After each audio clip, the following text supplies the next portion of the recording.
Hər vaxtınız xeyir, hər birinizi xoş gördük. Çoxdan da ara vermişdik, əziz yettincilər. Bugün adlarınızı paylaşmayacağım. Ümumilikdə hər birinizə salamlarımı göndərirəm.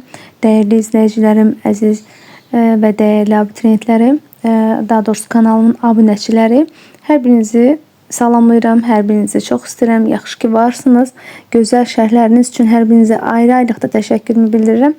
Bugün yazmağa, adlarınızı yazmağa vaxt eləyə bilmədim. Ona görə tez təcili şəkildə bu dəqiqə çəkirəm və isti-isti paylaşım edəcəm ki, sabaha sizlər üçün dərsiniz olacaq. Bilirəm ki, işə yarasın. Deməli, bugün dəyişkən hava, Antarktida, yəni ikinci hissədir, 7-ci ikinci hissədir, ilk dərsimizdir. Xeyirli uğurlu olsun hər birinizə. Antarktidanın ümumi sahəsi 14,2 milyon kvadrat kilometrdir. Bu qitə 60 dərəcə cənub enliyindən cənubda yerləşən sular və adalarla birlikdə Antarktikanı daha doğrusu, yəni Cənub qütb vilayətinə əmələ gətirir. Antarktida materiki, yəni ən kiçik materik deyil, amma ən soyuq materik deyə bilərik. Ən kiçik materik Avstraliya materikidir. Deməli, Antarktikada deyəndə adalar, yəni bir növ qitə olaraq.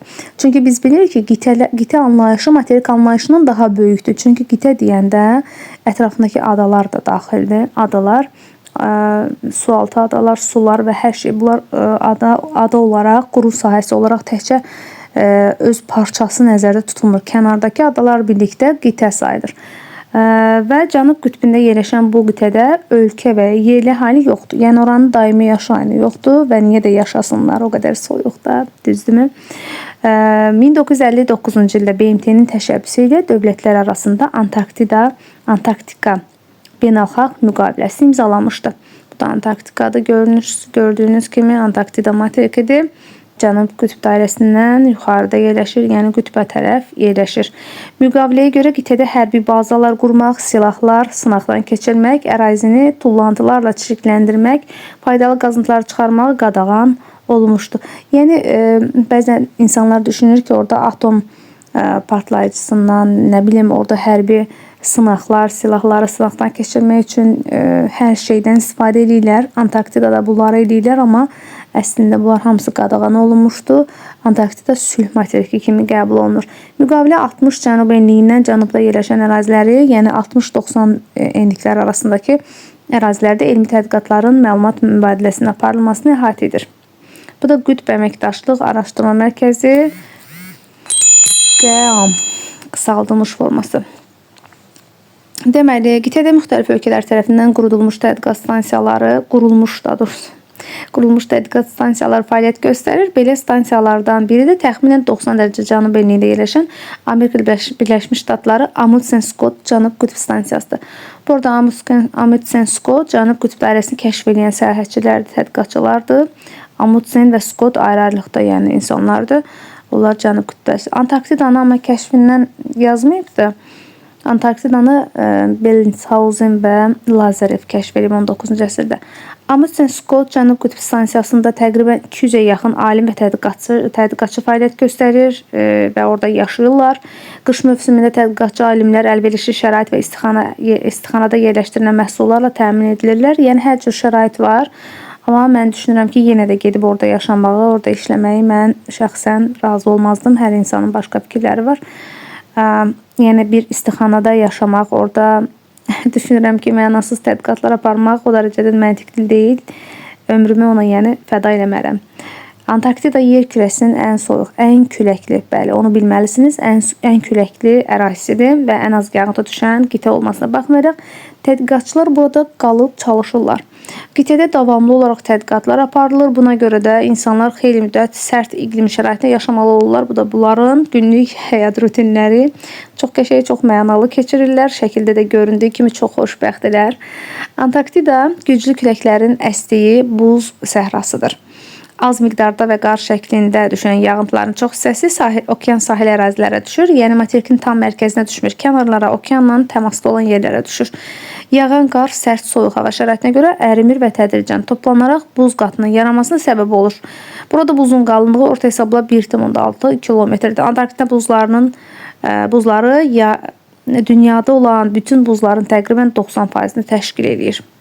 Antarktidadakı tədqiqat stansiyalarında müxtəlif elmi sahələrə aid olan yeni məlumatlar əldə edilir. Bu stansiyalarda atmosferə aparılan tədqiqatlar qlobal iqlim dəyişkənliyini, buzlaqların əriməsini, dəniz səviyyəsinin qalxmasını proqnozlaşdırmağa imkan verir. Deməli, buradakı tədqiqat stansiyalarında müxtəlif elmi sahələrinə aid yeni məlumatlar əldə edilir. Bu stansiyalarda atmosferə aid aparılan tədqiqatlar qlobal iqlim dəyişkənliyi, buzlaqların əriməsi, yəni biz bilirik ki, qlobal iqlim dəyişkənliyi olarsa, istixana effekti olarsa, buzlağın sahəsi azalar və okeanların suyun sahəsi, yəni ərimə baş verdiyi üçün su gəlib qurunu basar, suların sahəsi daha da artar. Bu da müəyyən problemlərə gətirib çıxarar.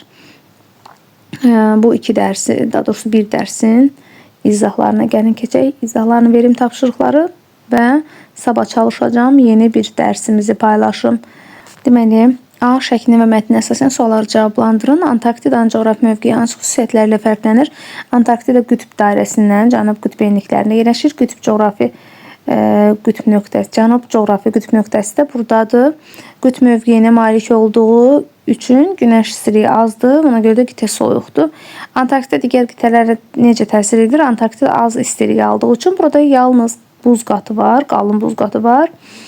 Buz üzərində əmələ gələn soyuq hava axınında yerləşən qitələrə doğru hərəkət edir. Onların ərazisində də havanın soymasına təsir edir. Yəni ona hansı qitə daha yaxındırsa, məsəl üçün Avstraliya deyək, Cənubi Amerikaya deyək, hara daha yaxındırsa, həmin ərazilərə daha çox təsirini göstərir. Qitə rəsmi olaraq kimə məxsusdur? Heç bir ölkəyə aid deyil, heç bir ölkənin ərazisinə aid deyil, dünyanın bütün ölkələrinin ortaq ərazisi sayılır.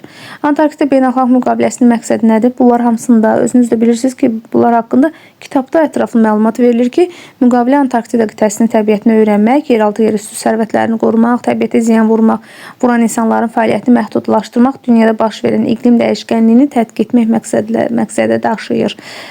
B və C şəklinə əsasən sualları cavablandırın. C şəklinə verilən stansiya hansı ölkəyə aiddir? Orada da verilmişdi. Amundsen Scott stansiyası ABŞ-a aiddir uşaqlar. Antarktida hansı ölkələrin tədqiqat stansiyaları var? Əsasən Avstraliya, Norveç, Böyük Britaniya, Rusiya, bu kimi yəni inkişaf etmiş ölkələrin, Yaponiyanın. Antarktida bilir ki, Cənub yarımkürəsinin ən soyuq nöqtəsi Fuji günbəzi Yaponiya məxsusdur. O da Antarktidada yerləşir. -91. Əvvəl Rusların Vostok stansiyası idi. 89 dərəcə ölçmüşdü, amma indi yəni Yaponların Fuji günbəzində temperatur dəyişmiş. Mütləq minimum temperatur Cənub yarımkürəsi üçün sırf Fuji günbəzi qeydiyə almışdı. -91,2. Bu yəni yenilik olmuşdu, dəyişikliyə məruz qalmışdı. Həmin ərazidə kontinentallığı göstərir. Temperaturun daha da soyuq olması, bu da oranın necə kontinental, kəskin iqlimə malik olduğunu göstərir. Qitənin stansiyalarında işləyən insanlar üçün onun əhalisi hesab edilmir. Antarktida qitəsinin özünə məxsus əhalisi yoxdur. Oradakı insanlar müəyyən ölkələrə məxsus meteoroloji stansiyalarda müvəqqəti işləyən tədqiqatçılardır. Antarktida qitəsində insanların yaşaması üçün əlverişli şəraitin olmamasının səbəbi nə ola bilər? Çox çətin sualdır bu biraz. Burada yaşamaq üçün əlverişli təbii şəraitin olmaması, qitənin dünyanın digər ölkələrindən təcrid olması, sərt qış fəsli, bu şəkildə demək olar. Antarktidanın təbii şəraiti hansı xassələrinə görə seçilir. Bu qitə buzla örtülmüş, güclü küləklərin əsdiyi səhradır. Buz səhrasıdır. Kitabda da var idi bunlar. Qar şəkli özünüz yaza bilərsiniz. Tam şəkildə bunları yaza bilərsiniz özünüz. Kitabdakı mətnə əsasən İlk öncə öyrənin, ondan sonra bunları yazın. Qar şəklində düşən az miqdarda yağıntılar əsasən okean sahil ərazilərdə müşahidə edilir. Yağan qar sərt, soyuq hava şəraiti olduğuna görə ərimir və üst-üstə toplanır, qalın buz təbəqəsi yaranır. D şəklinə əsasən sualları Antarktida ikinci şəkildə göründüyü kimi olsaydı təbiət indikindən necə fərqlənərdi? Əgər Antarktida buz örtüyü olmasaydı, burada fərqli təbiət formalaşardı. Quru səthi buzdan azad olsaydı, qitənin relyefi, hündürlüyü dəyişərdi. Dəniz səviyyəsinin qalxması Antarktidadakı buz təbəqəsinin əriməsi nəticəsində okean suyunun səviyyəsini əhəmiyyətli dərəcədə artar və bütün dünyada sahil boyu ərazilər suyun altında qalardı. İqlim dəyişkənliyi, lokal, regional, qlobal səviyyədə iqlim dəyişkənliyi baş verərdi. Ekoloji təsir odur ki, bitki və heyvan növləri üçün yeni yaşayış yerləri yarana və yaxud yox ola bilərdi. Ekoloji təsirinə.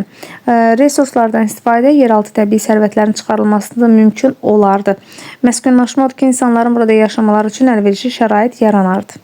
Şimal qütb dairəsində Antarktidaya oxşar ikinci bir qitə olsaydı, hansı dünyada təbii şərait necə dəyişərdi? Hazırda şimal qütbü su kütləsi ilə örtülmüşdür. Biz bilirik ki, şimalda Şimal Buzlu okeanı yerləşir. Quru ərazisinin iqlimi dəniz iqliminə nisbətən daha sərtdir. Buna görə də əgər şimal qütbündə Antarktida kimi soyuq quru parçası olsaydı, bu ətrafdakı quru ərazilərdə temperaturun çox aşağı düşməsinə səbəb olardı. Yəni daha çox sərtlik yaranardı, kontinentallıq yaranardı. Y və F şəkillərində tədqiqatçıların geyimləri ilə gündəlik geyimimiz arasında hansı fərqlər var? O qədər də çox fərq yoxdur. Antarktidada çalışan tədqiqatçıların geyimləri bizim gündəlik istifadə etdiyimiz geyimlərdən fərqlənir. Xüsusi materiallardan, izolyasiya olunmuş geyimlərdən istifadə edilir. Biraz tez-tez danışıram, bilirəm. Çünki nə vəziyyətdə çəkdiyimi bilsəniz, mənə haqq verərdiniz.